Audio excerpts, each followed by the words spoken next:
Well, hello, friends, and welcome to my daily diary. Today I'm going to tell you what I did from Friday, the 26th of May, through Memorial Day, Monday, the 29th of May, 2023. Friday, the 26th, well, I was here in my office from early in the morning, and I had just gotten back the night before from my trip with the national religious broadcasters, and so I was catching up with a lot of paperwork at my desk and emails and also tapings to be done in the studio. So I was here that morning. Let's see, some of the things I had to do besides studio tapings on my emails, preparing the messaging that we send out regularly every day to people who subscribe to our messages. I always approve those messages, if not write them myself. Growth on YouTube and plans for the pastoral team meeting, communications about all that, posting of the recent award that I got, follow up with people like Naomi Wolf and other key people we met during the course of recent trips, approval of our Priests for Life newsletter, and of a fax going out to all the Catholic parishes. We're constantly urging the priests and equipping them to be more vocal on abortion and defending the unborn. So let's see, I had various meetings with staff, of course, who were here, and other preparations, and letting them update me on various projects going on. Then what I had to do after a couple of more tapings is that I left in my car at about 1:30 in the afternoon to drive to Ocala, Florida. And while in the car, I was conducting various phone calls with staff. And then I got to Ocala and had a series of events, starting with a 4 p.m. clergy gathering, followed by a VIP dinner for one of the local conservative Christian groups, and then a talk at 7 p.m. The Conservative Christian Center, it's called, and we had a room full of people that were really enthusiastic to be there and to hear me speak about the spiritual battle in America that manifests itself as a political battle. So that was Friday after I spoke to the people and then spent a long time greeting them individually and having many conversations and photos taken and signing of books and giving them our different literature. We packed up the literature back into my car, and I took the drive back to Titusville, arriving late at night and going right to bed.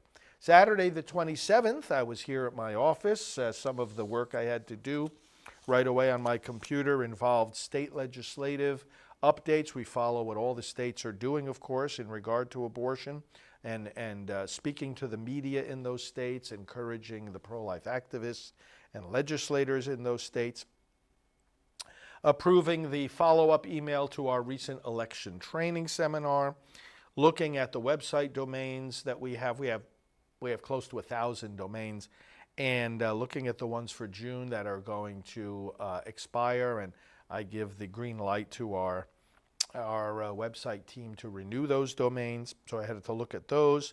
Doing the June plan. Remember, this is the time of month where I plan in detail the following month, filling in the gaps to what's already been planned. Activities involving our board member, Alvita King, and planning and communicating with her, election training calls coming up. Planning for Father David Begany, our newest member of the pastoral team, and also communication in regard to the upcoming CareNet conference and the Vans for Life project that we collaborate with. Did all this kind of work at my desk. At 10 a.m. on Saturday the 27th, I did the live scripture reflection taping here in the studio. As soon as I was done with that, I got into the car and drove to Merritt Island, where we had a midday event. So it was a gathering of the Space Coast Republican Club. Great people there, pro-life people seeking to make a difference in the elections, and I gave them a substantial talk there we held it at the Red Lobster restaurant. Now that's Of course, seafood, one of my favorites. And so I gave the talk, interacted with the people, took photos, signed books, and then I had lunch there while talking with the folks who were lingering.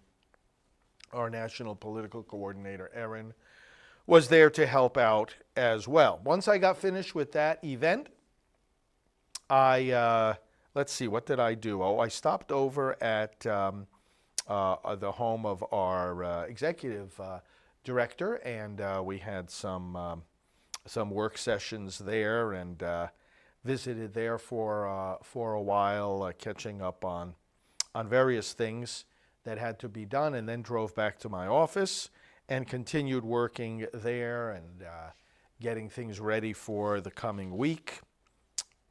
And that was Saturday, the 27th of May. On Sunday, the 28th, Pentecost, here at the office, time with various matters at my desk. For example, some technical questions in regard to the studio and these daily tapings, communicated with our team about that. Some communication with the Trump campaign, plans for June 24th, the first anniversary of the Dobbs decision, and then plans for some upcoming trips. At 10 a.m., went here in front of the cameras again for the live broadcast of the scripture reflection, some prayer and special celebration of Pentecost. Being a Sunday, of course, the usual time for prayer, worship, and, I don't rest too much, but it's a day of reflection at least. But I had a lot more to do getting ready for the coming week and also for the coming month. So more of the June planning. I did some signing of cards that were laid out for me for donor birthdays and birthdays and ordination anniversaries of bishops. So I did various work like that the rest of the time, that day being here at home. And then Memorial Day was Monday the 29th. And we had our vice chairman visiting Florida for a couple of days. Anthony's been with us from the beginning of this work. So we had what we schedule a few times a year, some intensive administrative planning meetings. So Anthony was here, and he and I and our executive director, Janet, met for the course of the entire morning on Memorial Day from 8:30 to 12:30. The three of us met over in Janet's home office on Merritt Island. Productive 4-hour meeting, looking ahead to key Priests for Life projects, and at the conclusion of that, I went alone to have lunch there on Merritt Island before driving back here to Titusville to my office, where I continued the work of the day here, planning for upcoming trips, planning for some communication in regard to the Abortion Recovery Coalition, the ARC meetings, as we call them, that are coming up, and then some work in regard to what we might do with FOIA inquiries, Freedom of Information Act. It's one of the ways that we fight the radical left, is simply to use the mechanisms and the procedures that government provides for us to request information that we might not otherwise get. So I spent that time then working here in the office, and more work on the June planning and just other desk work to bring the day to completion. So that's what I did from the 26th to the 29th of May of 2023. Thanks for following these updates. I hope your work for the unborn is likewise going well, and know of my support and prayers for you. We will talk to you soon.